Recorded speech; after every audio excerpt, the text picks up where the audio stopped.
Bom, boa tarde, pessoal. Boa tarde. Obrigado por ter vindo. Hoje a gente tem o prazer de receber o professor Bosco. É sempre muito legal escutar o professor falando. E o professor, ele fez a graduação, na verdade ele começou na engenharia, na Poli. E depois ele fez um curso de astronomia que foi organizado pelo Abrão de Moraes.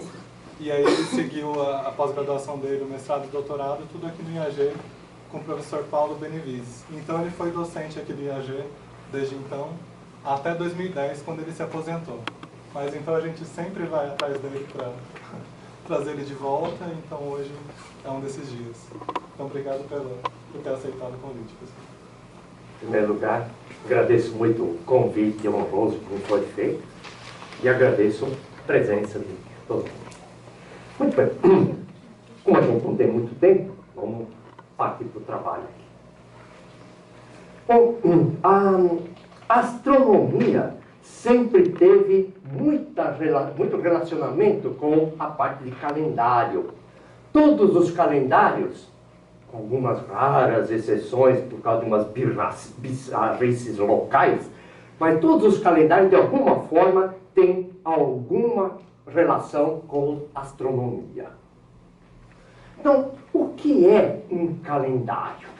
Um calendário não é nada mais nada menos que um conjunto de regras que procuram associar dias inteiros, e essa é uma parte importante da definição de calendário, já já vocês vão ver por quê, mas é fácil de imaginar, né? Imagina que o ano, ao invés de 365 dias, tivesse 365 dias e meio.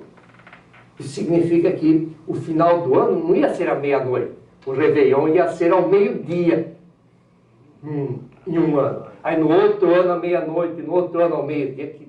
Imagina, Réveillon ao meio-dia. É claro que a gente ia juntar da meio-dia até meia-noite. Mas de qualquer forma, é meio chato isso aqui. Então, por isso que o calendário exige que a gente faça associação de dias inteiros. E essa associação visa criar períodos maiores, de tal forma que esses períodos facilitem a contagem do tempo. Contagem do tempo, intervalo de tempo maiores do que um dia. Então essa que é a definição de um calendário. Agora, quais são os períodos que foram utilizados? Bem, o dia, claro, é o período fundamental, que sempre esteve ligado ao nascer e o ocaso do Sol. Um outro período foi a da semana, cuja origem é puramente astrológica, de astronomia só tem os astros que eles diziam consultar. Depois disso, um mês. Esse mês, inicialmente, estava ligado às fases da Lua. Atualmente, em alguns calendários, ainda é ligado às fases da Lua. Em outros, como no nosso, por exemplo, não tem mais nada que ver com as fases da Lua. Um outro tipo de calendário era aquele baseado no ano. Esse, sim, ligado à recorrência cíclica das estações do ano, né, das mudanças climáticas de um determinado lugar. E outros ciclos também, por exemplo, o ciclo metônico. Você fala, nunca usei isso daí. Pode ser que não usou, mas se aproveitou dele. Esse ciclo metônico é aquele que define as datas da Páscoa, do Carnaval. Então percebe que tem alguma influência importante. E tem outros ciclos também, dos quais a gente nem vai falar porque não vai dar tempo. Vamos dar uma rápida olhada em alguns dos calendários que ainda existem. E nós vamos nos ater mais àqueles calendários que, de alguma forma, influenciaram aquele que nós usamos hoje. Mas a gente não pode esquecer que existem mais do que 40 calendários ainda em uso atualmente. Então, imagine que aqui fosse a data adotada do nascimento de Cristo. Eu estou botando lá adotada porque nós vamos ver que isso é mentira. Mas, enfim, a data adotada do nascimento de Cristo. E aqui, séculos depois de Cristo, até o nosso aqui assim, e séculos antes de Cristo. Bom, um dos calendários mais antigos dos quais a gente tem informação é o calendário judaico, que apareceu lá, alguma coisa como 3.000 anos antes de Cristo, e se mantém até hoje, obviamente com mudanças, aumento de precisão, cada vez ele ficou mais elaborado, mas é o mesmo calendário que eles começaram. O outro é o calendário egípcio, que deve ter começado mais ou menos lá naquela mesma época, só que ele vigorou só até um pouquinho antes do nascimento de Cristo, quando o Egito passou a fazer parte do Império Romano, e aí então os calendários egípcios mesmo deixaram de ser usados. O calendário egípcio, de alguma forma, continuou no chamado calendário alexandrino. Esse calendário é adotado ainda hoje pela Igreja Ortodoxa e também pela Igreja Copta. É uma dissidência da Igreja Católica, basicamente só tem adeptos lá naquela região do nordeste da África e no sul da África, em alguns lugares. O outro calendário é o calendário babilônio. Esse calendário babilônio ele teve influência importante nos nossos calendários. O calendário islamita, que na verdade é uma cópia do calendário babilônio, com algumas pequenas modificações. O calendário grego, que conviveu com o calendário babilônio, e a gente não sabe dizer se realmente o calendário grego foi descoberto pelos gregos ou simplesmente eles utilizaram os conhecimentos que eles pegaram dos babilônios e dos egípcios também. Um outro calendário, o calendário romano, aí vocês vão dar risada, porque é uma coisa maluquíssima de se ouvir. Aí o calendário romano, quando chegou ao poder o Júlio César, os calendários romanos foram de alguma forma tornados mais eficientes e mais confiáveis. E bom, aí apareceu o calendário gregoriano, aí já em 1582, onde esse calendário gregoriano é uma continuação do juliano com um aumento de precisão do calendário. Muito bem. Então vamos lá. Vamos começar. Como é que eles definiram o dia? Bom, o dia é definido como a gente imagina. Eu parado aqui assim, aqui está o meu horizonte. Esse símbolo aqui é para indicar que vocês têm que ver daqui como uma figura tridimensional. Aqui está o céu que envolve a gente, a parte visível, aqui embaixo a parte que eu não vejo. O zênite lá em cima e o nadir lá embaixo. Então o zênite é a parte mais alta lá do céu. E bom, quando a gente olha para o nascer do sol, a gente vê que o sol nasce aqui em algum lugar, sobe, passa lá em cima, aí desce e se põe aqui assim. A mesma coisa, a gente poderia então desenhar aqui, o sol nascendo aqui em algum lugar, vai subindo lá atrás, atingindo o ponto mais alto da sua trajetória, não é o ponto mais alto do céu, o ponto mais alto do céu é esse, nem sempre o sol passa lá, aliás, raramente, é simplesmente o ponto mais alto da sua trajetória aparente.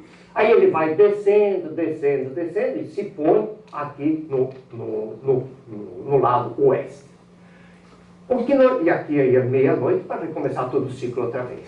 É claro que muita gente pensa que ele vai recomeçar exatamente nesse ponto, né? Aí está um erro, porque na verdade, a cada dia o sol nasce numa posição diferente aqui assim.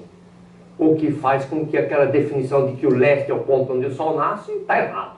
Porque a cada dia o sol nasce numa posição diferente aqui assim. Então, ao longo do ano, teria 365 pontos lestes diferentes. Então, é muito chato, tá? Então, olha, siga o ponto leste do dia 10 de maio. Então, o ponto leste eu quero que seja um sol, tá? Mas, enfim, o que a gente chama então de dia seria o tempo que o sol levava para nascer, passar lá o ponto mais alto e se pôr aqui. Essa é a parte clara do dia. Então, esse seria o dia claro. E o ponto mais alto, então, seria o meio-dia. Só que do ponto de vista observacional, é difícil saber quando é que o sol está nascendo ou se pondo. É mais preciso saber quando ele está na sua posição mais alta da trajetória. Então, o próximo passo é a gente definir, primeiro, que o dia é o dia solar, claro, é um intervalo de tempo entre duas passagens sucessivas do Sol pelo meridiano local. E o meridiano local é o ponto onde o Sol atinge seu ponto mais alto. Então, os antigos tiveram que, em primeiro lugar, descobrir esse ponto aqui. E para descobrir esse ponto, eles utilizaram um poste fincado no chão, o tal do gnomo. Cuidado para não confundir com gnomo. Gnomo são aqueles hominhos verdes que a Xuxa vê nos seus momentos de delírio. Sabe? Então, não tem nada que ver. É gnomo. Gnomo, em grego, significa um poste fincado no chão. Geralmente vertical, no chão horizontal. E lá pelas tantas, o sol projeta desse poste uma sombra aqui no chão que tem uma certa direção e um certo comprimento. Conforme o tempo vai passando, o sol vai mudando de posição no céu e a sombra também vai mudando de tamanho e de direção. Até que chega uma hora que a sombra atinge o menor comprimento do dia. A partir desse instante, a sombra começa a crescer novamente. E o que os antigos perceberam é que quando a sombra é a mais curta do dia, independentemente do dia, é o instante em que o Sol se encontra na sua posição mais alta e é um instante que divide a parte clara do dia ao meio. Então, eles definiram que quando o Sol, quando a sombra do poste estivesse nesta linha de sombra mínima, é a linha do meio-dia, linha do meridiano, tá claro? E se eu estiver parado aqui assim, então no chão eu traço a linha horizontal que seja perpendicular à linha do meridiano, e aí tem aquela regra que todo mundo conhece, né? Se eu botar a mão direita para o lado onde o sol nasce, eu tenho ponto leste. Se eu botar a mão esquerda aqui para o lado onde o sol se põe, eu tenho ponto oeste. A minha frente no meridiano tem o ponto norte e as minhas costas o ponto sul. E isso é unívoco. Qualquer que seja o dia do ano, é sempre o mesmo resultado. E a partir daí, então, a gente obtém os pontos cardeais que a gente conhece. Muito bem. Então, imagine o seguinte. Imagine que aqui estivesse a Terra, vista do sul. Então, está aqui o Polo Sul. Eu estou parado aqui assim, então, esse aqui, um tanto quanto fora de escala, porque o nariz está muito pequeno. Tá? Então, vai estar eu aqui parado. Tá? E o que nós sabemos? Bom, nós sabemos que, na verdade, a Terra gira em torno do seu eixo, que passa pelo Polo Norte e pelo Polo Sul geográficos, e a Terra gira no sentido em que fecham os dedos da mão direita. Então, botando o dedão para o norte, a Terra gira no sentido em que fecha o dedão da mão direita. Portanto, se aqui está o Polo Sul, a Terra, o eixo de rotação está lá para dentro, e a Terra gira neste sentido aqui assim. Então, o sentido de rotação da Terra está para cá, tá? Só que, ao invés de a gente imaginar que a Terra que está girando para cá, do ponto de vista observacional, é assim que os antigos viam, é que, na verdade é o Sol, o céu, né? Especificamente o Sol, é que parece realizar o movimento no sentido oposto. Portanto, desde o nascer do Sol até o pôr do Sol, imaginando que aqui esteja a linha do meu horizonte, né? Então, aqui eu tenho o nascer do Sol, aqui o pôr do Sol, e aqui eu tenho a parte clara do dia. Aquilo que vai, obviamente, de quando o Sol se põe até quando ele nasce, é a parte da noite. Aqui precisa tomar cuidado, que muitas vezes a gente chama de dia a associação do dia claro com a noite, dia. Então, a palavra dia, em português, é indistintamente usada para indicar a parte clara do dia e para indicar o dia todo, o dia que inclui a parte clara e a noite. Então você toma muito cuidado com essa distinção, porque, por exemplo, é muito comum a gente ouvir dizer assim, e se ouvia também quando era moleque, estava estudando, no verão os dias são compridos. Eu falei, puxa, então no verão o dia tem 25 horas.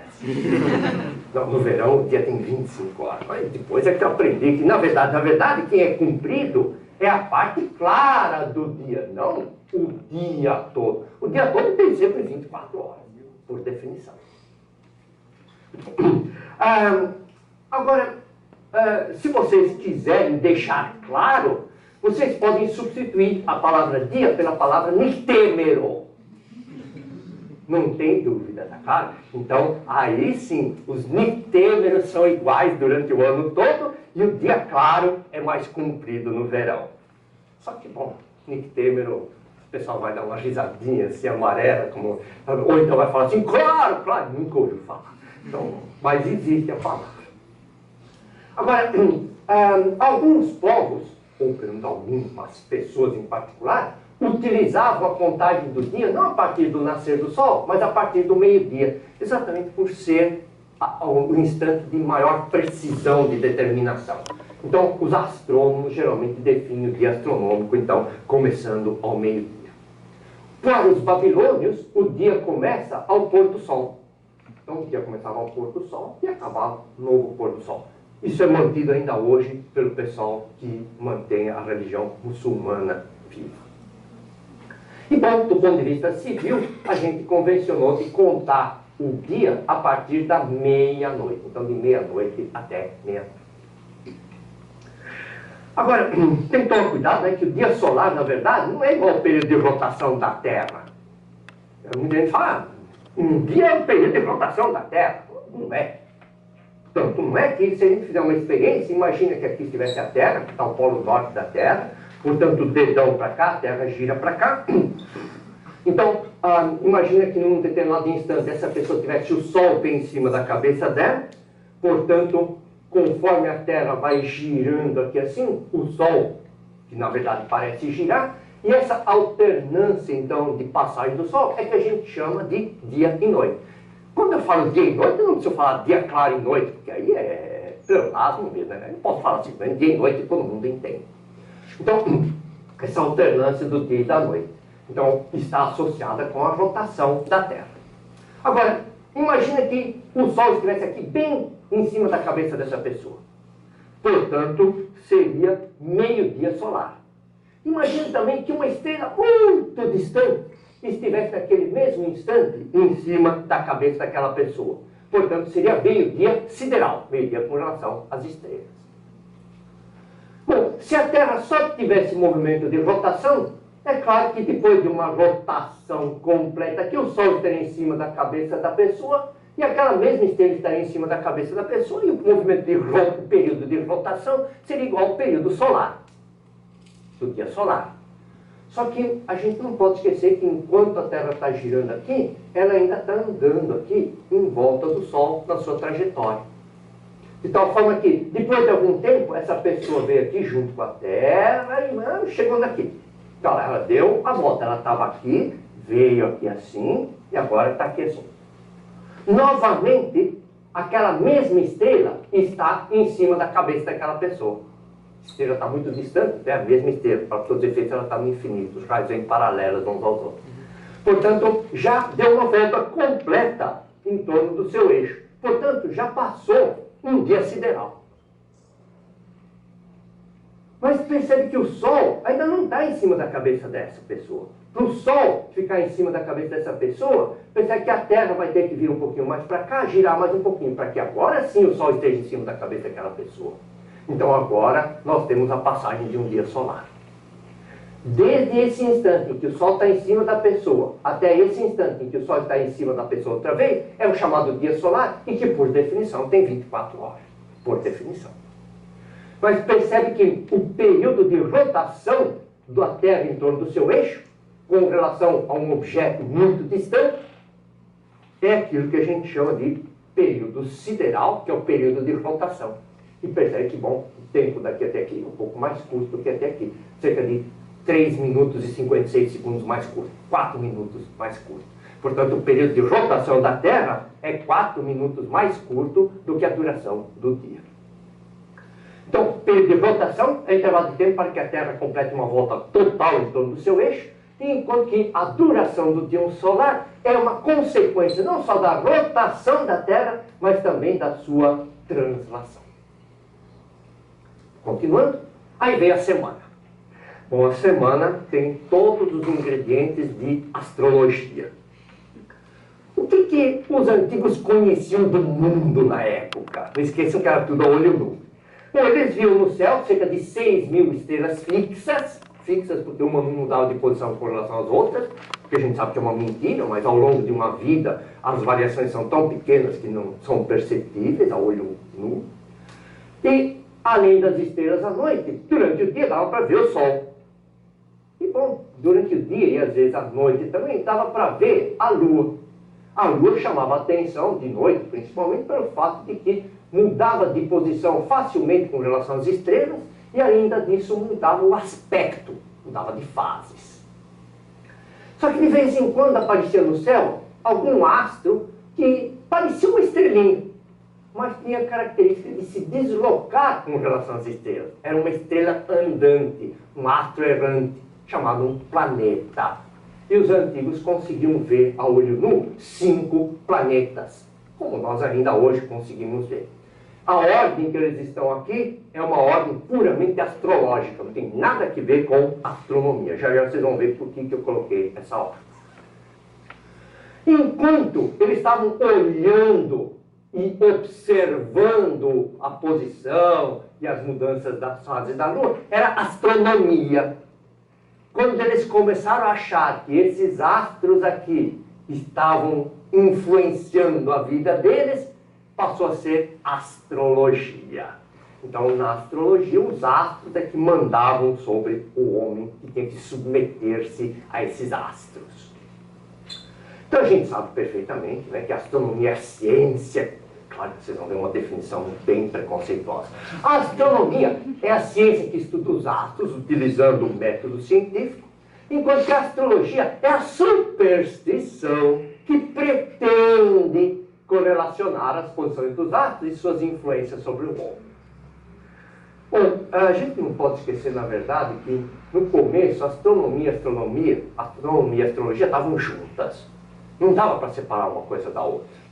Só quando o Galileu propôs o método científico é que essas duas coisas foram separadas. E aí sim, a astronomia galgou o caminho reto da ciência, enquanto que a astrologia foi pelo caminho tortuoso da superstição. Poder, né? Algumas salas eles têm vontade de me esganar. Então, como surgiu a noção de semana? Bom, havia então lá 7 astros visíveis a olho nu, com exceção das estrelas. E bom, havia um grupinho de pessoas lá que adoravam a Lua. Então, um dia lá eles se juntavam lá na pracinha da cidade para adorar a Lua. Na noite seguinte, apareceu um grupinho que adorava o planeta Marte. Depois, a tribo que adorava Júpiter. Depois, um monte de gente que adorava o planeta Vênus. Depois, aqueles que adoravam Saturno. E depois, aqueles que adoravam o Sol. Aí acabaram os séculos. Aí começava tudo outra vez. E aí, então, cada dia desse aqui recebeu o dia de adoração deles lá, recebeu o nome do astro que eles adoravam. Então, aqui, segunda-feira. Em espanhol ainda hoje se mantém lunes, o dia da lua, claro, e assim para frente. Então, aqui aparece a segunda em português, ficou segunda-feira, uma coisa horrível, mas é assim. Aí, os adoradores de Marte, então aqui tem a terça-feira, né? o de Mercúrio, quarta-feira, de Júpiter, quinta-feira, de sexta-feira, Vênus, de sábado, de Saturno, sábado, e depois do Sol, domingo. Em inglês ainda tem, né? Sunday, dia do Sol. Tá? Pensei que segunda-feira é uma coisa bem idiotinha, porque, na verdade, a Organização Internacional de Padronização, né, a ISO, define que o primeiro dia da semana é segunda-feira. Segunda-feira ser o primeiro é chato, mas é assim que é definido. Bom, aí um desses inicialmente estava ligado às fases da Lua. Então eles olhavam para o céu e percebiam que a Lua mudava de aspecto. Mudava de aspecto e o Aristarco, já no século III a.C., conseguiu explicar por que mudava de aspecto. Então, aqui a Terra, aqui a Lua girando em volta da Terra, no mesmo sentido em que a Terra gira, então a Lua gira em volta da Terra, e lá longe o Sol, completamente fora de escala. Então, quando a Lua estava nesta posição aqui assim, a luz do Sol batia aqui e a Lua ficava escura, do lado em que eu enxergava. Então, eu tinha a Lua nova. Simplesmente não dá para ver. Tá? Eu olho para a Lua, mas não vejo.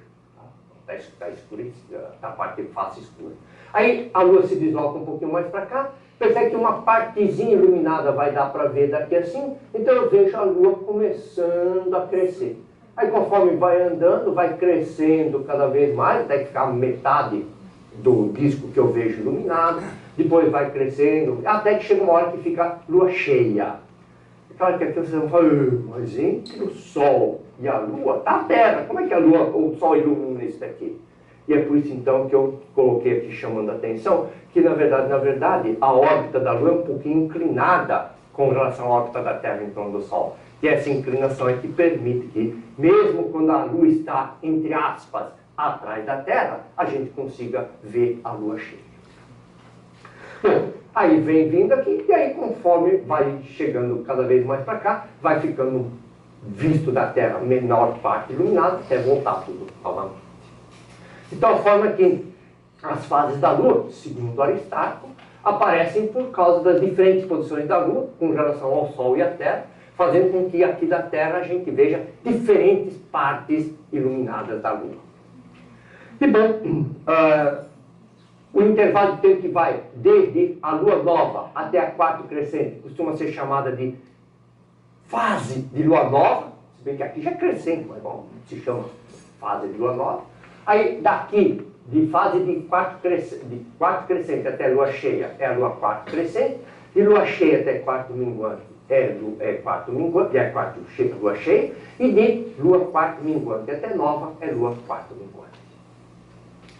Nós sabemos que o intervalo de tempo de uma lunação, que é o tempo que leva para sair de uma fase e retornar à mesma fase, é de cerca de 29 dias e meio, o que não poderia ser usado para calendário, porque é 29 dias e meio, não é um número inteiro de dias.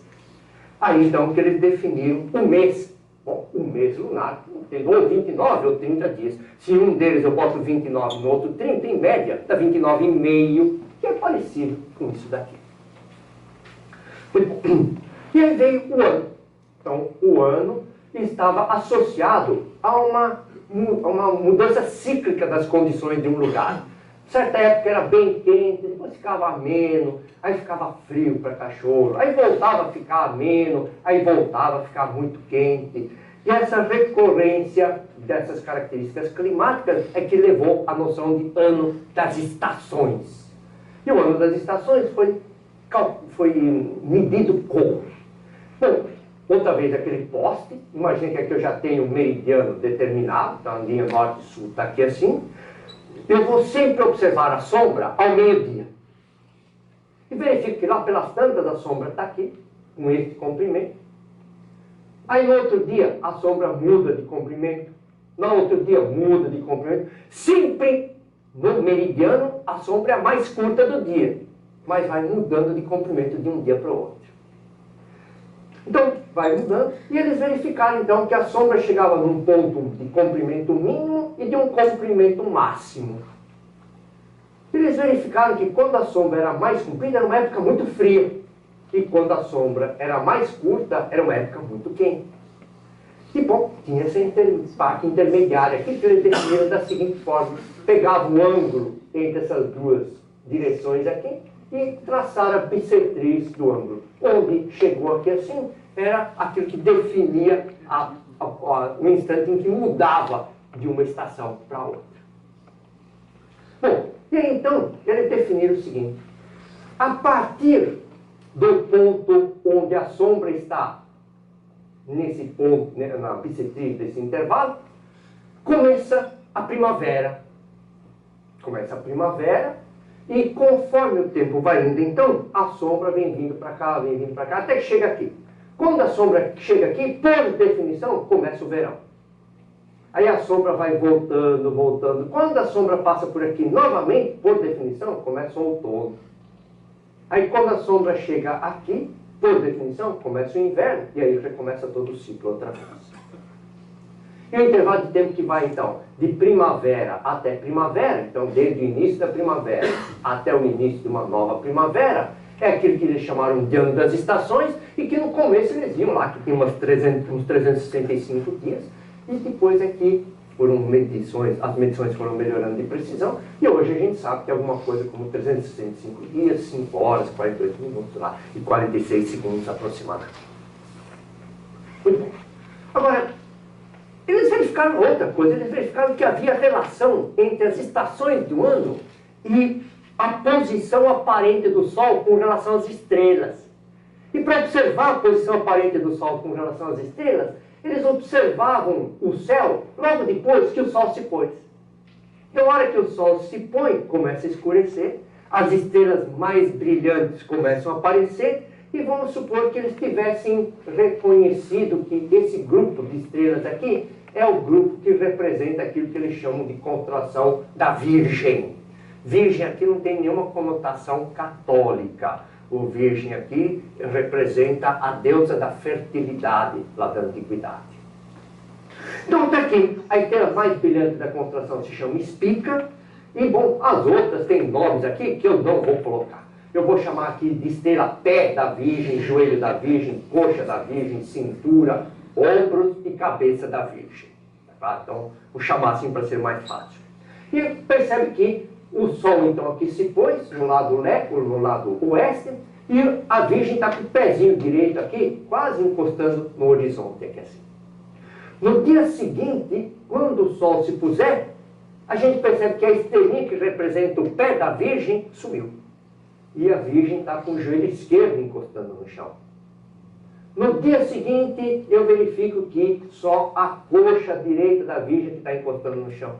No outro dia, a cintura da Virgem que está chegando no chão.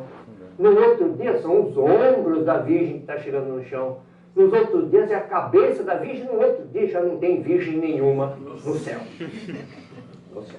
E aparecem aqui as estrelas que compõem uma outra constelação. No caso, é a constelação da Libra.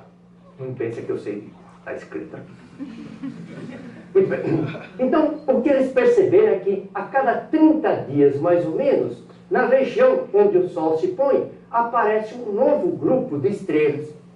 Esse grupo de estrelas que aparecia na região do pôr do Sol, conforme os meses iam passando, receberam o nome de constelações zodiacais.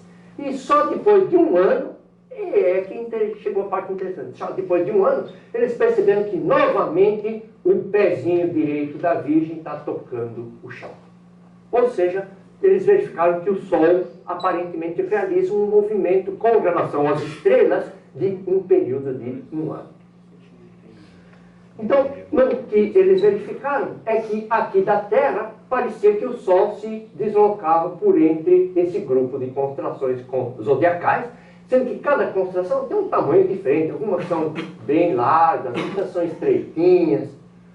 Então, o que eles verificaram é que, dependendo, então, daqui da Terra, de onde o Sol estava, eu vi o Sol, então, por exemplo, em dezembro, o Sol aparecia aqui na constelação do Sagitário, em janeiro aparecia aqui na constelação do Capricórnio, aqui na constelação do Aquário. Aquário significa carregador de água, não é potinho de botar peixe, não. Aí, aqui no Aquário, depois em março, na direção de peixe, e assim para frente.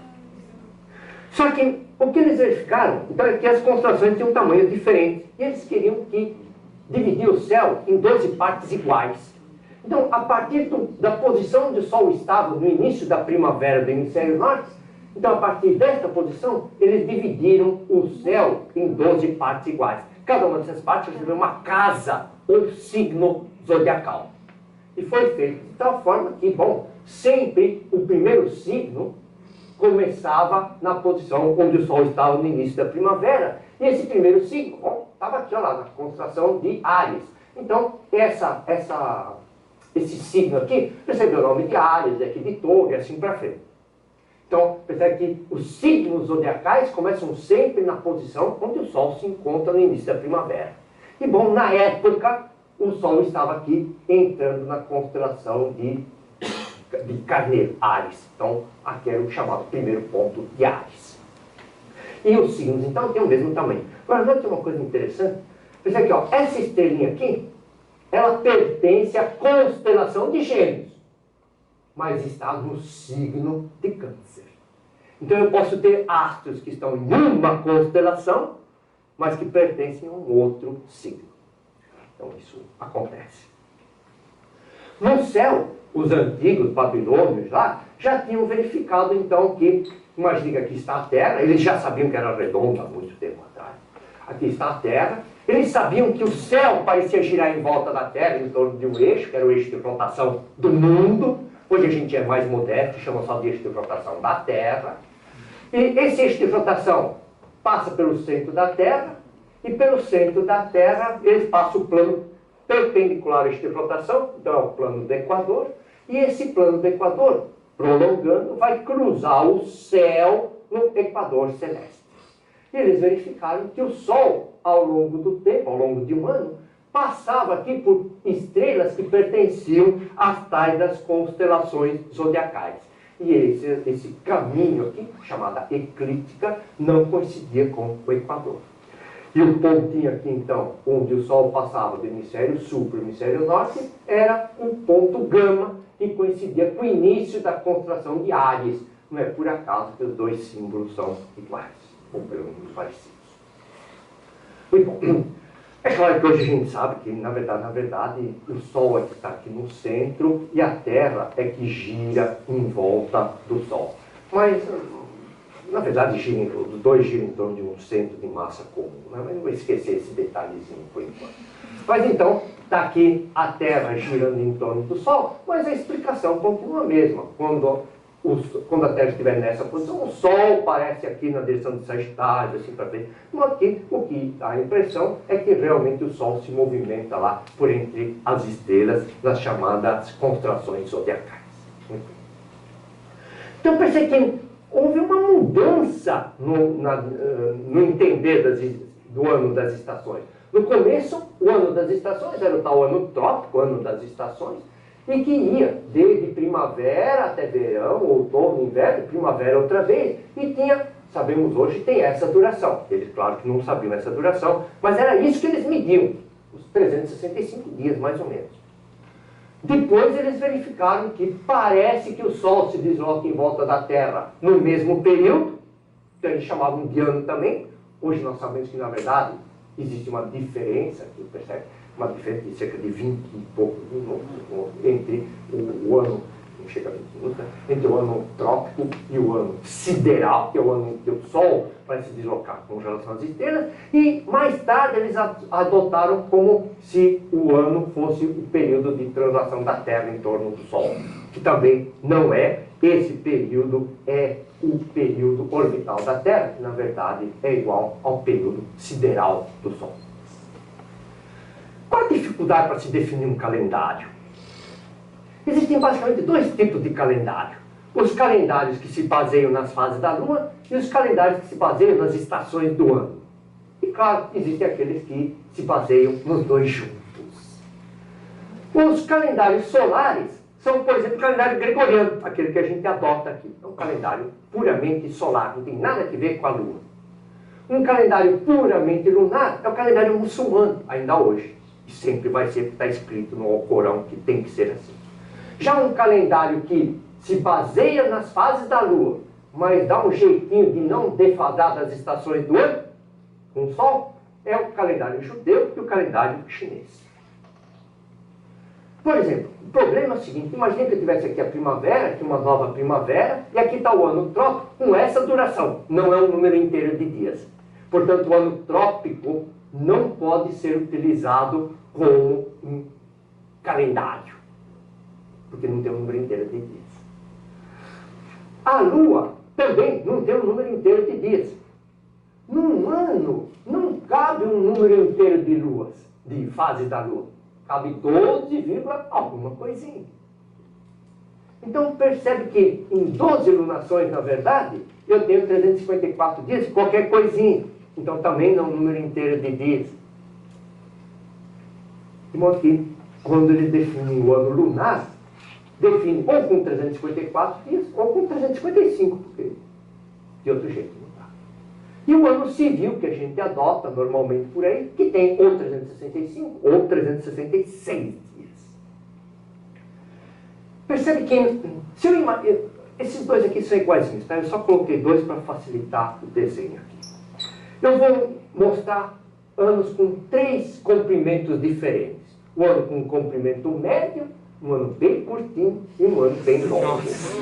Claro, para ficar fácil de chamar a atenção para as próximas vezes que a gente fala. Então, imagine que eu adotasse um calendário cujo comprimento fosse exatamente igual ao comprimento do ano trópico.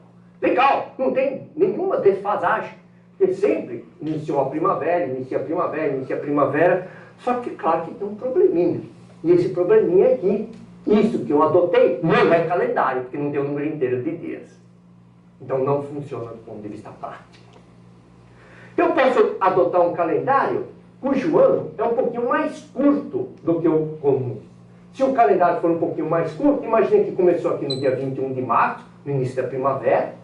Muitos calendários começam no dia 1º de março, no dia 21 de março. Então começou aqui, 21 de março, aí no calendário diz aquela 21 de março, só que ainda não chegou a primavera. 21 de março, neca de primavera. 21 de março, neca de primavera. Quer dizer, o calendário, sendo muito curto, ele se adianta. O calendário diz que já é 21, deveria começar a primavera, mas a primavera só começa mais tarde.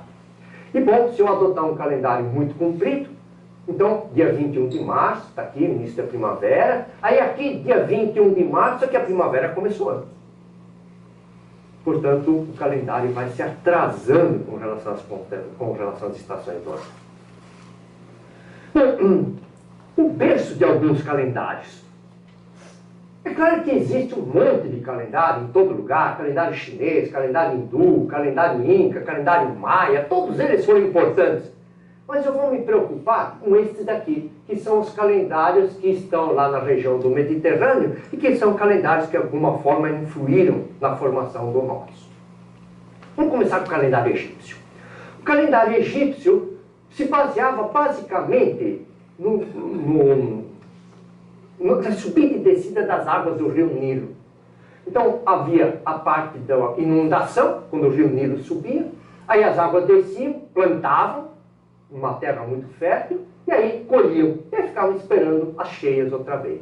E isso daqui, percebe que se mantém ainda hoje. Percebe que aqui uma foto aqui da região do Egito, percebe que só tem verde aqui ao longo do rio Nilo. Para cá, é deserto. Então, as cheias do rio Nilo eram importantes, eles se baseavam nisso. Eles já sabiam de que a duração do ano das estações era de 365 dias, e bom, aqui a coisa não era tão bonitinha assim. Mas eles definiram de alguma forma um calendário que se aproximava desse daqui. Eles definiram um calendário com 30 dias cada um, então dá 360 dias, e sabiam que estavam faltando 5. Mais 5 dias de festa no final do ano. Então, vocês já podem ver de onde vieram os dias de festa de carnaval e coisa assim. Ó, lá de longe. Mudou de nome, mudou de aplicação, mas são as mesmas festas. Aí o calendário babilônio. O calendário babilônio inicialmente era puramente lunar. Então, era assim. 2 homens, não podia ser mulher. Se fosse mulher, tinha que ser 2 mulheres e 1 homem.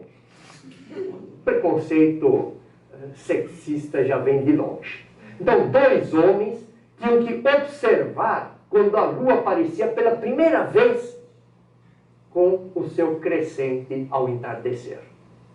Por definição, era o começo do mês. Então, o começo do mês não começava na lua nova. O começo do mês começava quando se começava a ver a lua crescente. E ia até quando, novamente, 2 homens viam a lua aparecer no céu crescente. E esse intervalo, que eles chamavam de mês lunar, tinha 29 ou 30 dias, puramente observacional. Então, o ano babilônio, puramente lunar, nada disso aqui, se baseava simplesmente nas fases da lua. Então estava lá a fase da lua, depois de 12 meses de 30 dias cada um. Eles sabiam que estavam faltando 5 dias aqui, mas eles não estavam muito interessados. 11 dias aqui, eles não estavam interessados. Mas eles percebiam que, puxa, a lua crescente está aqui, e depois de 12 meses lunares, a lua não voltava exatamente aqui, vinha numa outra posição que não sabia. não queriam nem saber. E esse calendário se mantém ainda hoje no calendário muçulmano. Então, imagine que aqui é o início da primavera, os muçulmanos adotam aqui um ano correspondente a 12 meses, com 30, 29 dias intercalados, sendo que esse último mês aqui pode ter ou 29 ou 30 dias. E o objetivo é fazer com que fique sincronizado com as estações, sincronizado com as fases da Lua. Não tem nada a ver com as estações do ano, só com as fases da Lua.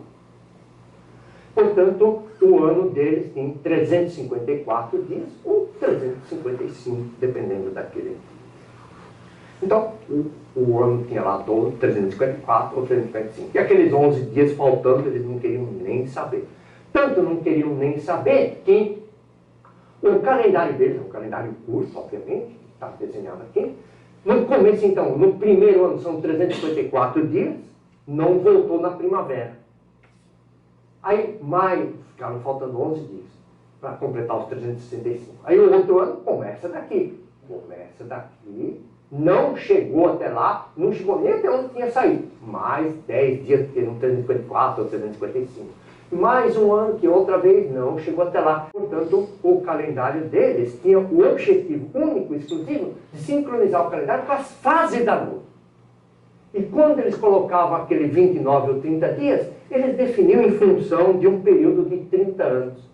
Em 30 anos, eles tinham que colocar 19 anos de 354 dias e 11 anos de 355. Numa sequência aqui que eles definiram. Então, primeiro ano 354, depois 355, 354, 354, 355, 354. Então, eles iam colocando isso aqui. E com isso, eles verificavam que nunca o calendário deles defasava mais do que um dia com relação às fases da Lua. Estações do ano, porque ninguém sabe. Aí vamos voltar ao calendário babilônico. Só que agora, utilizando tanto a Lua quanto o Sol. Então, era assim. Então, primeiro ano, 354 dias. Simplesmente aqui. Só que o calendário deles era estritamente lunar no começo. Então, 354 dias. Ficavam faltando aqui aqueles cerca de 11 dias para completar os 365 anos trópicos.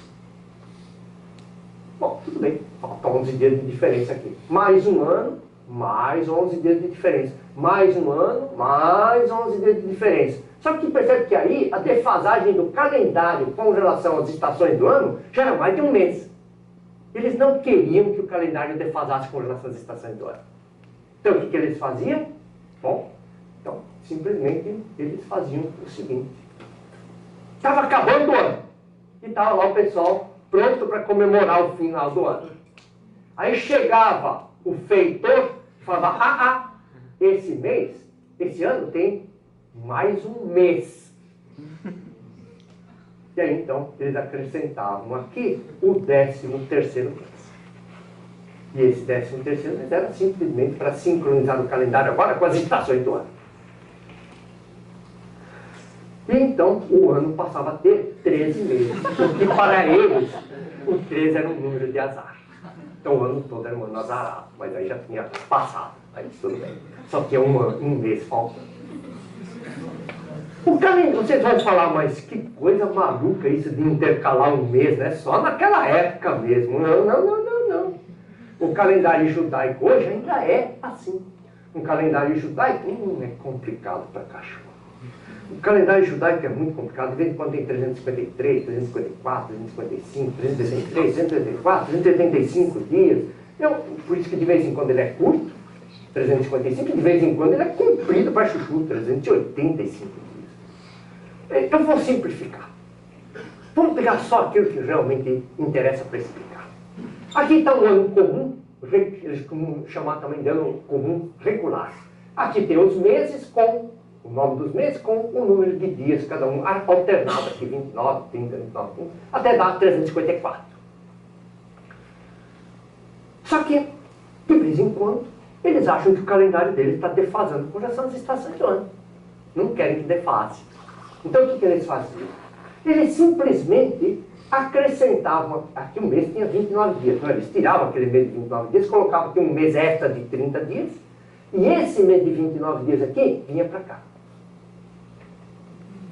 Portanto, às vezes a gente pensa, não era mais fácil simplesmente eles colocar outro aqui, né? Não tem a menor dúvida, mas para que simplificar se pode complicar?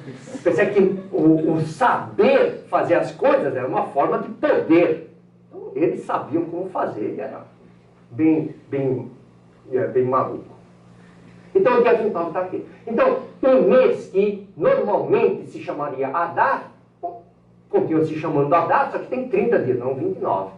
E o outro mês, que na verdade é a repetição daquele lá que vem para cá, é o mês de Adar outra vez. E que, na língua deles lá, o Bi-Adar, ou Re-Adar, é Ve-Adar. Não tem nada a ver com peixe. E então, eles acrescentavam então, esses 30 dias aqui, e o ano passava a ter então 384 dias. É um calendário bem preciso, levando em conta todas as bagunças de definição. Os calendários gregos. Bom, os calendários gregos no começo eram exatamente iguais àqueles babilônios, puramente lunar, sem pôr nem tirar. É tudo igualzinho, não mudou nada. Então, faltavam os 11 dias, não queriam nem saber. Aí eles também verificaram, não, tem que fazer intercalação, porque então, depois de um ano já dá 11 dias de diferença, mais 22, já defasou de um mês. Então, por causa dessa defasagem, eles também colocavam um mês extra. Só que com uma pequena diferença, enquanto que os babilônios procuravam regras de como colocar esse 13º mês, os gregos definiram que isso era colocado quando as autoridades locais assim o quisessem. Então, se os companheiros queriam, eles botavam o 13º mês aqui. Então, o ano grego tinha 12 meses lunar, de vez em quando um a mais, com 354 ou 384 dias. Bom, mas os gregos descobriram uma coisa interessante. Um sujeito chamado Méton, 432 anos antes de Cristo, verificou que se ele pegasse 19 anos trópicos, nesses 19 anos trópicos cabiam exatamente, dentro da precisão da época, 6.940 dias, ou seja, 19 anos trópicos era um ótimo período de calendário, porque cabia um número inteiro de dias lá dentro. E ele verificou uma outra coisa interessante, que se no primeiro dia aqui do primeiro ano trópico fosse lua cheia, no último dia do 19º ano era lua cheia também. Ou seja, cabia um número inteiro de lunações. Cabia 235 lunações exatas. Só que, bom, 235 lunações não dá um número exato de anos lunares. Cada um deles tem 354 dias. Mas então, o que significa isso? Isso significa o seguinte. Imagine que, em 1901, no dia 1º de janeiro, fosse lua nova. Em 1902, a lua nova era no dia 12 de janeiro. Em 1903, era no dia 23 de janeiro. E assim para frente. Percebe que, para que novamente a lua nova caia no dia 1º de janeiro, só depois de 19 anos. Então, isso que é o ciclo metônico. A cada 19 anos, as datas das mudanças das fases da lua ocorrem no mesmo dia do ano. Então, isso que é a grande descoberta dele. E é essa descoberta que nós vamos ver que é usada para a determinação da Páscoa. Bom, aí os calendários romanos primitivos, já está acabando o tempo, né? Vou dar uma corridinha. O primeiro calendário que se conhece, um calendário mitológico romano, no ano de 753 a.C., que era definido como tendo 304 dias. Por que 304 dias? Porque o Rômulo quis. Ponto final. É aquela bizarrice que eu falei que não tem nada a ver com as estações do ano, nem com as fases da lua, nem coisa nenhuma. Então, e os meses tem lá 31, 30, 31, 30, 31, 30, 30, 31, 30 e 30 dias. Então, esse calendário, percebe que ele faltava 61 dias aqui para completar o ano trópico, não queria nem saber. O primeiro mês aqui se chamava Março, dedicado ao deus da guerra. O segundo mês, abril, dedicado a Apolo, deus da beleza masculina. O outro mês era dedicado a Júpiter. Maio é um outro jeito de chamar o Júpiter, o deus do Olimpo. E nepotismo já naquela época. O próximo mês era chamado de Juno, que era uma homenagem à mulher do Júpiter. Então, eles já usavam o poder para botar parente no meio. E os outros meses só tinham nome, sim, então que era o quinto mês, sexto, setembro, outubro, novembro e dezembro. E o 10º mês era dezembro. Bom, esse calendário, obviamente, era uma tristeza, era uma piada quando chegava perto das outras coisas, das outras civilizações. Então eles queriam mudar isso daqui. E assim que o Rômulo morreu, o Numa, que foi o sucessor dele, mudou aquilo lá e colocou aqui os meses. Pensei que 31, 29 dias, todos ímpares. Porque na época lá, os romanos acreditavam que só os números ímpares agradavam os deuses. Os números pares davam azar. Só que, bom, só tem 10 meses. Eles sabiam que tinha que ter 12. Todo mundo usava 12, né? Porque só eles vão usar 10. Então eles acrescentaram mais 2 meses. Um mês no final do ano, chamado janeiro. Esse janeiro era dedicado ao Janus, deus da paz, um deus que olhava para o futuro e para o passado. E entre os dois, o mês de fevereiro. O mês de fevereiro era o mês das execuções penais e cobrança de impostos, que era um mês desgraçado. E exatamente tem um problema. Percebe que se eu fizer os 12 meses ímpares, o total dá par. E aí o ano todo seria azarado. Então, um mês tem que ser ímpar. Então eles escolheram o mês de fevereiro para ser curtinho e ser par, para ele acabar logo. E foi assim que foi definido no começo. Apesar que fevereiro vinha antes de janeiro. Então o ano deles tinha esse daqui. E esses 10 dias eles não queriam nem saber. Aí eles resolveram fazer um calendário lunar um pouquinho melhor, só que mais ou menos era o mesmo dia, só que na época o calendário tinha 2 inícios. Tinha um início que era o início religioso e tinha o início da magistratura romana, o ano jurídico. E o ano jurídico sempre começava 2 meses antes do religioso. Então tinha, para alguns, 2 meses antes, né? Aqui janeiro, né? 2 meses antes. O ano jurídico começava aqui em fevereiro. Aí por volta do 153 a.C., eles resolveram juntar os 2 calendários num só. Só que, bom, eles adotaram que o início do ano ia ter que ser o calendário jurídico. Então, os 2 meses daqui saíram e foram para lá. Só que aí teve um problema. Teve um problema porque percebe que aí o Janus, o deus que olhava para frente e para trás, ficava no meio do ano. Ele não ficava no começo do ano. Então, eles inverteram a ordem, de tal forma que o janeiro passou para cá e o fevereiro para cá, e deu a ordem que a gente conhece. E é por isso que hoje, dezembro, é o mês 12. Simplesmente porque acrescentaram 2 aqui na frente. Bom, aí os romanos resolveram fazer um ano solar, lunisolar, exatamente igual aqueles outros que fizeram, sem pôr nem tirar, só que com uma bizarrice. A bizarrice foi o seguinte: eles adotaram 2 anos de 355 dias e um mês intercalado tinha 22 ou 23 dias de 2 em 2 anos. Com isso, então, o ano tinha 355, mais 22 dias podia ter 377 dias, ou 378. Com uma característica que este ano aqui, esse mês aqui, não tinha nome. Então, quem nascia aqui não tinha mês de aniversário. Aquele mês não existia, do ponto de vista de história. Aí veio Júlio César. O calendário juliano apareceu por causa do seguinte. Com esse negócio de adotar aquele mês intercalado de 22 dias lá, eles tinham adotado que o início da primavera era no dia 21 de março. Chegou aqui o dia 21 de março e nada de começar a primavera. Aí, um decreto do Júlio César. Esse mês tem mais 30 dias. No final dos 30 dias, nada de chegar à primavera. Novo decreto. Esse ano tem mais 30 dias. Nada de chegar a primavera. Esse ano tem mais 20 dias, mais 5, mais 3, até que chegou uma hora que chegou a primavera.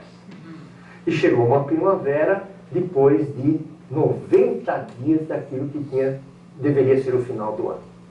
Portanto, esse ano aqui teve 355 mais 90, 445 dias. Que foi chamado de ano da confusão. Isso, um astrônomo até que serve para alguma coisa. O astrônomo Sosígenes é que fez essa sugestão, então, de fazer esse acerto da origem. Só que não adiantava nada acertar a origem e continuar contando o ano com 355 dias. Ia estar tudo errado outra vez. Então, esse tal de Sosígenes, não se sabe se ele descobriu ou se ele sabia que isso já tinha sido feito por um alexandrino chamado Euergetes. Alexandrinos são os antigos habitantes da cidade de Alexandria, lá no Egito.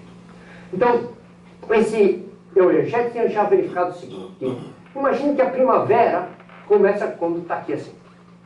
Aí, dia 1, 2, 3, 4, 5, 6, 365 dias depois. O Sol, a sombra, né, não volta exatamente na mesma posição. Tudo bem. A partir daqui, mais 365 dias a sombra chega aqui. Não chega até lá. Mais 365 dias a sombra chega aqui. Mais 365 dias a sombra chega aqui. E aí foi uma coisa interessante. Ele verificou que se depois de 4 anos de 365 dias ele pegasse um dia a mais, a sombra voltava na posição onde tinha estado 4 anos atrás. Ou seja, o ano tinha 365 dias mais um pedacinho. Que pedacinho? Um pedacinho tal que depois de 4 anos dá um dia. Então esse pedacinho por ano é de 1/4 de dia. Portanto, acabou então aparecendo o ano bissexto, onde depois de 3 anos de 365 dias, o 4º ano tem 366 dias. E então, esse é o ano bissexto, que em média, então, dá 365,25 dias. Mas eles usavam 375, 5, 5, 6. Depois 5, 5, 5, 6, e assim para frente. De modo que a utilidade do ano bissexto é que, bom, depois de 4 anos de 365 dias fica faltando um, e o ano bissexto completa o ciclo. Aí, o Júlio César resolveu, então, fazer o seguinte. Aqui tem, então, o ano. Aqui estavam os dias dos meses do calendário antes do Júlio César. E aí, então, o Júlio César falou: nada de mês lunar. Vai ser um calendário puramente solar. Só que, bom, sabemos que aqui são 354 dias. Estava faltando 10 dias. Então, fala, tudo bem, dá aqui. Ele pegou os 10 dias que tinham sobrado, ou que estavam faltando, depende de como você analisa, e distribuiu. Janeiro, que tinha 29, ficou com 31. Fevereiro, que tinha 28, ficou com 29, ou 30. E março, com 31, assim para frente, distribuiu lá. Dezembro, ficou com 30. Quer dizer, não é igual ao que a gente usa hoje.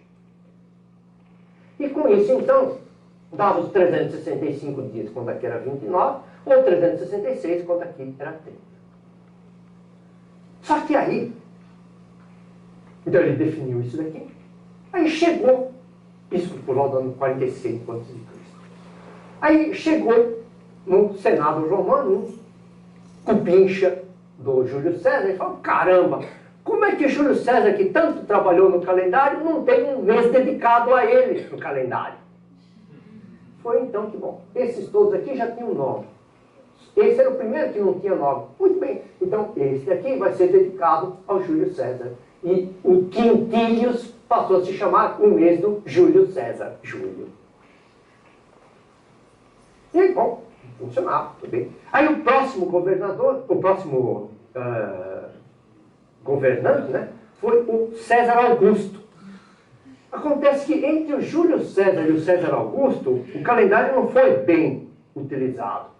O César Augusto é que botou ordem mesmo. E aí outra vez no Senado apareceu um cara que falava: bom, tem que botar um mês com o nome do César Augusto. Muito bem. Então, este mês aqui, que não tinha nome, passou a se chamar o mês do agosto. Mês do César Augusto.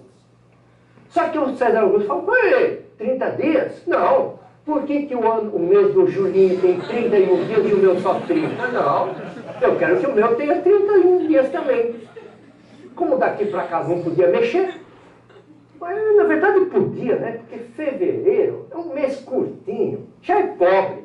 Pobre por pobre, pode ficar mais pobre. Então, tiraram um dia daqui e passaram para cá. E agosto ficou com 31 dias. Só que aí, os comerciantes, os agiotas da época falaram, de jeito nenhum. Imagina que eu empresto dinheiro aqui, por 3 meses. Eu só vou receber o meu dinheiro de volta depois de 93 dias. Não, é muito. De jeito nenhum. Bom, como o Pacá não podia mexer, mexeram daqui para cá. Então o que fizeram? O setembro perdeu um dia para o outubro e o novembro perdeu um dia para dezembro. E deu o calendário como nós usamos, cheio de todos esses conhecimentos científicos advindos da sua definição. Só que tem uma coisa interessante. Pode mais 5 minutinhos? Né? Olha, quem precisar sair, por favor, saia sem nenhuma restrição. Então, o Júlio César impôs o calendário dele, então, no ano... Estava em vigor 45, mas no ano 46, então, começou a usar, com 446 dias. Aí, o ano seguinte, então, foi um ano bissexto, com 366 dias. Aí vinha um ano de 365, 365. Só que a anta, que ficou, de alguma forma, com a missão de fazer essa colocação dos anos bissextos, entendeu mal as regras e fazia 2 de 365 e 1 de 366. Então, de 3 em 3 anos, tinha um ano bissexto. Na casa aqui, e vamos tirar aqueles dias que foram colocados indevidamente. Então, o que aconteceu é que os anos aqui, que deveriam ser bissextos, de 4 em 4 anos, deixaram de ser bissextos. Aí teve o nascimento de Cristo, deixaram de ser bissextos, até que, no ano aqui, no ano 5 antes de Cristo, no ano 5 depois de Cristo, eles começaram realmente a colocar de 3 anos de 365 e 1 de 366. E a partir daí então, o calendário se tornou de forma correta, como ele é usado até hoje, para aqueles que usam o calendário juliano. Eu vou pular isso aqui por enquanto, porque é interessante, mas nós não vamos ter tempo.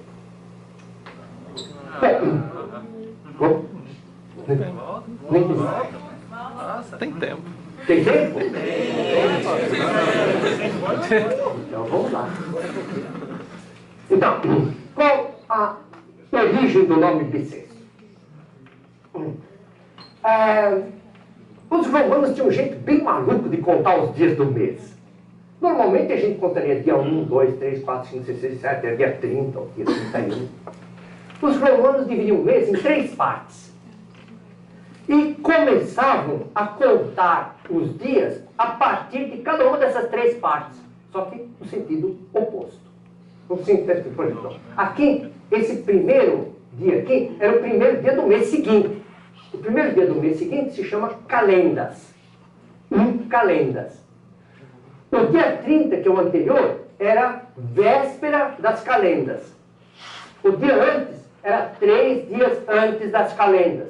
Na verdade é 2 dias antes, né? Mas eles chamavam de 3. Aí o dia 4 antes das calendas, 5 e assim para frente. Passou. Até chegar no dia 15 antes das calendas. Aí entrava num outro grupo. Esse outro grupo se chamava idos. Aí então começava 1 de idos, 2 de idos, 3 de idos, assim para frente, até chegar aqui 11 de idos. E aí aqui começavam os nomes. Então 1 de nome, até 5 de nome. De modo que quando eles contavam os dias dos meses, era assim, 5 nones, 4 nones, 3 nones, 2, 3 de cima para baixo. Quer dizer, eles sempre contavam o número de dias que estava faltando para uma daquelas 3 divisões que eles faziam. É assim que eles faziam. Então, a palavra bissexto veio do seguinte, veio no mês de fevereiro aqui assim, aqui então março, aqui era o 1º de março, era o primeiro das calendas, início de março. E bom, os os 5 dias que antecediam o início do mês, quer dizer que 5 dias, né, que chamava de sexto, mas é 5. Os 5 dias que precediam o mês de março eram dias de férias, dias de festas. Só que quando eles tinham que fazer a intercalação do ano, do dia adicional, para ser o ano bissexto, se eles intercalassem aqui no final do mês de fevereiro, ia ter 6 dias de festas. E os governos não queriam isso. Então o que acontecia? Quando chegava aqui, no sétimo dia, no dia seguinte vai ser o 6º dia antes das calendas de março. Quando o ano era bissexto, chegava aqui, o 6º dia antes das calendas de março, aí no dia seguinte devia ser 5. Aí o feitor chegava lá na pracinha e falava, hoje é novamente o 6º dia antes do início de março. Então, novamente, bissexto. E a partir daí, então, entrava o 5º, 4º, 3º, 2º e o março. Então, entrava aqui o dia 29, que era o do dia bissexto. E então, aqui, as festas continuavam só 5 dias de festa. E aí, então, daí é que apareceu o nome bissexto. Então, é o bissexto dia antes das calendas de março. Aí veio a era cristã. Bom, na era cristã, a gente tem o seguinte. Quando subia ao poder um governo, começava a era daquele governo. Ano 1 do João, ano 2 do João, ano 3, assim para frente. Quando o João caía, entrava o José. Ano 1 do José, ano 3, assim para frente. Quando entrou o Dioclésio, ano 1 do Dioclésio, ano 2, assim para frente. E o Dioclésio caiu nas boas graças do povo, e mesmo depois da sua morte, continuaram a contar os tempos pela era do Diocleciano. E estava lá no ano 248 da era Diocleciano, um frade chamado Dionísio, responsável pela datação da Páscoa, pelo cálculo da Páscoa. Ele quis saber, mas por que a gente usa a era diocleciana para o calendário cristão, se a coisa mais importante para o calendário cristão é o nascimento de Cristo? E a partir de cálculos que se perderam no tempo, a gente não sabe como é que ele fez aquilo, ele conseguiu chegar à brilhante conclusão que o ano em que ele estava aqui era o ano 532 depois de Cristo. Então, isso que se chama proléptico, quer dizer, a origem foi definida muito depois que ela já aconteceu. E então, daqui para cá, ele contou 532 anos, e aqui, por definição, foi o nascimento de Cristo, e daqui, então, para frente, começa a era cristã, com o ano, aí, ano 1, 2, 3, e assim para frente. Não teve ano 0. Só que aí tem um erro. Então, aquilo que o Dionísio definiu como ano 532, existem novas descobertas, algumas delas lá do Mar Negro, que mostram que, na verdade, o Cristo não nasceu aqui. Ao que tudo indica, Cristo nasceu 6 anos antes. Portanto, Cristo nasceu 6 anos antes de Cristo. Então, o calendário correto deveria começar aqui assim, e bom, ao invés de 2000, deveria ter sido já 2006. Então, a gente sempre pode pensar que, na verdade, a era cristã começou quando Cristo entrou na escola, com 6 anos. Note como a instrução é importante. E, bom, aí vem a Páscoa. Bom, para os cristãos, a Páscoa é definida da seguinte forma. Começou aqui a primavera, lua cheia, primeiro domingo, domingo de Páscoa. Essa que é a definição da Páscoa. No Concílio de Nicéia, no ano 325, foi definido que o início da primavera é sempre no dia 21 de março, por definição. A igreja quer que seja 21 de março, por definição.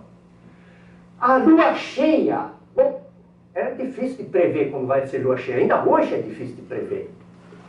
Então eles usavam um ciclo para saber quando é que era a lua cheia. O tal do ciclo metônico, que de 19 em 19 anos se repetia. Então, se eu tenho o calendário de 19 anos atrás, basta usá-lo hoje, que eu tenho o calendário das mudanças da fase da lua hoje. Pode dar um dia de diferença, mas é como eles faziam. E, bom, então, o domingo seguinte seria domingo de Páscoa. Só que essa lua cheia aqui tem um problema, porque o calendário, o ciclo metônico era definido para a lua nova. Aí a igreja definiu que a lua cheia é 14 dias depois da lua nova. Sendo que pode ser 13, 14 ou 15, mas ela definiu como 14, ponto final. que é chamada lua cheia eclesiástica. Portanto, esta é a definição de Páscoa ainda hoje. Páscoa é o primeiro domingo que ocorre depois da primeira lua cheia eclesiástica, baseada no ciclo metônico, que ocorre depois ou no início da primavera do hemisfério norte, que por definição é dia 21 de março. Ainda hoje é assim a definição. Só que aí tem uma heresia. E essa heresia era a seguinte. Está aqui ó, a passagem das estações, está aqui o ano trópico, com essa duração aqui assim, e o ano juliano que eles adotaram, lembra que é em média 365,25, um pouquinho mais comprido do que o ano das estações. Como ele era um pouquinho mais comprido, cerca de 11 minutos mais comprido, tinha o seguinte problema. 325, no Concílio de Nicéia, dia 21 de março, é início da primavera. Por definição, tem que ser no dia 21 de março. O tempo foi passando, de 325 até 1582, bom, o que acontece? Como cada ano do calendário juliano é um pouquinho mais comprido, o calendário foi defasando. E percebe que, ao invés de o dia 21 de março cair aqui no início da primavera, estava caindo cerca de 10 dias depois. Ué, cadê os... Ah, estava olhando aqui. Então, pensei que se você pegar 325, tirar 1572, invertendo aqui, multiplicar por essa diferença aqui assim, dá 10 dias que existe. Portanto, o calendário estava 10 dias defasado com relação às estações do ano. E daí? Bom, o problema está assim. Conforme a astronomia, que é como a igreja gostaria que fosse. Aqui, então, é o início da primavera. Aqui está a lua cheia. E aqui está a Páscoa. Por definição, 2 dias antes da Páscoa é a sexta-feira da Paixão. 60 dias depois da Páscoa é Corpus Christi. E 46 dias antes da Páscoa é quarta-feira de cinzas. 46 dias, não é 40 não. De tal forma que o que acontece é que até aqui a igreja admitia que pudesse fazer farra, carnaval. Mas daqui para cá era quaresma, era uma época de abstinência. Isso a igreja sabia que tinha que ser assim, a igreja queria que fosse assim. Mas tem um problema. Tem um problema que a igreja adotou que o 21 de março era o início da primavera. E bom, tinha 10 dias de defasagem. Se o início da primavera estava aqui, pensei que a primeira lua cheia depois não era essa, era essa. E o primeiro domingo está aqui. Conclusão, a quaresma vai daqui até aqui. 46 dias. Só que pensei que tem um pedaço aqui onde deveria ser abstinência. Mas era a época do carnaval. E isso, para a igreja, era uma heresia. Tinha que corrigir. E foi essa correção, então, que o Papa Gregório XIII propôs. E essa correção é a seguinte, então. Ó, aqui é o inverno, aqui é a primavera. A definição é que até 1572, bom, a igreja queria que aqui fosse o dia 21 de março. Queria. Mas, por causa do calendário adotado, ao invés de ser dia 21 de março, era dia 11 de março. Mas a igreja queria que fosse assim. Droga, o que eu vou fazer? Tem 10 dias a mais aí, não adianta a igreja querer. Tem 10 dias aí. O que eu vou fazer com 10 dias? A igreja deu um jeito. Tirou aqueles 10 dias. Como é que tirou aqueles 10 dias? Bom, tem que tirar 10 dias, não importa quais, tem que tirar 10 dias. Então, vinha vindo lá, 1572, outubro, dia 1, 2, 3, 4, aqui, 4. Aí tinha 10 dias aqui, aí dia 15. Ai, que 10 dias chatos esses daqui, não? Então, o que a igreja propôs é que tinha que tirar aqueles 10 dias. Então, está aqui, via lá. Dia 1, 2, 3, 4. Todo mundo foi dormir na quinta-feira, dia 4, e acordou na sexta-feira, dia 15. Então, simplesmente tiraram os 10 dias daqui. Portanto, o mês de outubro, a folhinha era assim, ó. 1, 2, 3, 4, 15, 16, 17. Então, foi isso que a igreja fez. A igreja era toda poderosa. fazia o que queria. Então, o que aconteceu com essa reforma? Com essa reforma, então, o ano trópico, que era tem essa duração, a igreja estava adotando isso daqui, só que, bom, estava 11 minutos de diferença por ano. Esses 11 minutos deram aquela diferença de 10 dias. Aí a igreja quis fazer um calendário que se aproximasse mais desse daqui. E adotou um calendário com esta duração. Essa daqui. Então eu falo assim, caramba! Como é que a igreja chegava a essa conclusão? Na verdade, esquece isso daqui. E esquece isso daqui. O que a igreja fez foi o seguinte. Eu vou fazer. Pega esse valor aqui, 365, 304,25. Vamos decompor isso daí. Em 365 mais 0,24, 0,25. Vamos pegar o 0,24,25 e colocar 0,24 mais 0,0025. E escrever isso daqui agora da seguinte forma. 0,24, 0,25 menos 0,01. E passa tudo para a fração ordinária. Olha lá. Se eu esquecer essas duas parcelas aqui, de 4 em 4 anos eu tenho que somar 1 para o calendário não defasar. Mas se de 4 em 4 anos eu somar 1, depois de 100 anos eu somei 1 a mais. Então eu preciso tirar 1 que eu tinha somado a mais. Só que se de 100 em 100 anos eu tirar 1 que eu tinha, para compensar aquele que eu tinha somado a mais, eu vou tirar 1 a mais. Então de 400 em 400 anos eu preciso colocar 1 para compensar aquele que eu tirei, que eu tinha compensado daquele que eu fiz. Foi assim que eles definiram. E com isso, o que acontece é o seguinte. As regras para o calendário gregoriano são as seguintes. Regra principal. Só os anos múltiplos de 4 são bissextos. No calendário juliano, sempre isso é verdade. No calendário gregoriano, não. Só os múltiplos de 4 são bissextos. Só que, então, por exemplo, lá, 2008, 2012, 2016 são bissextos. Para saber se um número é divisível por 4, basta ver os dois últimos. Se os dois últimos forem divisíveis por 4, o número todo é divisível por 4. Enquanto que esses daqui não são divisíveis por 4. Então são anos normais de 365 dias. Agora, regras adicionais. Os anos que acabam em 00 não são bissextos. É aquilo que eu tinha falado, que de 100 em 100 anos tinha que tirar 1. Então, os anos, por exemplo, 1700, 1800, 1900, todos eles terminados em 00, não são bissextos, porque acabam em 00. Mas, aqueles que são múltiplos de 400, são bissextos. Então, 2000, 2400, 2800 vão ser bissextos. Bom, como vocês podem ver, o calendário, os calendários realmente têm algumas maluquices embutidas. Mas como regra geral, a gente pode dizer que eles têm alguma coisa a ver com astronomia. Agradeço muito a presença de vocês. Se alguém tiver alguma pergunta, estou à disposição.